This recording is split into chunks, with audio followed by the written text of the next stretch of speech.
Bonjour, je suis Hakim L'Alam et je vous propose ma chronique du dimanche 30 juillet 2023. Elle s'intitule « Saint-Pétersbourg, me voilà !» Tu vas voir, bientôt il va falloir moins de temps pour aller d'Alger à Saint-Pétersbourg que pour tenter de rejoindre Cheraga à partir de la place des Martyrs, dans la capitale. Maintenant, si t'es pas trop pressé, tu peux aller à Cheraga en faisant un petit crochet par le café littéraire, lieu mythique situé sur la perspective Nevski au cœur de Saint-Pétersbourg, restaurant où tu croiseras sûrement l'esprit de grands esprits l'ayant fréquenté ce lieu, comme Pouchkine et Dostoïevski, sans même les crampes aux jambes après une quête éperdue pour un visa, direct ni chaîne.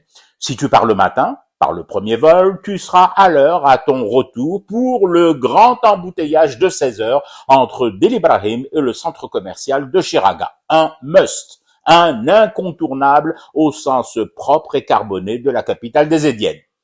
La seule crainte que j'éprouve malgré tout, c'est de voir des lieux de Saint-Pétersbourg comme l'Ermitage, place du Palais ou l'église du Saint-Sauveur prendre très vite des allures de Hammamet Yasmine au mois de juillet-août. Le bateau pirate et le Khfef Mehchi en moins.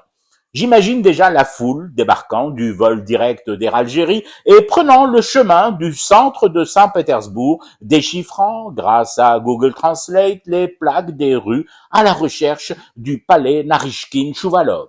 Pourquoi ce palais? Mais enfin, mais parce qu'il abrite le musée Fabergé. Nous serons tous là, surtout nous, les vétérans de la pénurie, les seigneurs des Souk el-Fellah et des galeries, à la recherche de la fameuse bouteille verte. Ah, purée! Mais si, les jeunes, demandez barque à vos parents, voire à vos grands-parents, que Dieu leur accorde longue vie encore.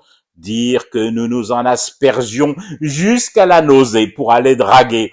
Allez, soyons honnêtes, elles étaient patientes et accommodantes, nos copines d'antan, lorsque nous débarquions, broching fil de fer au vent et aux toilettes Fabergé en fût de 5 litres en bandoulière. Mais, trêve de nostalgie. Et ne réduisons surtout pas le musée Fabergé à un parfum bon marché. Il y aura aussi les fameux œufs.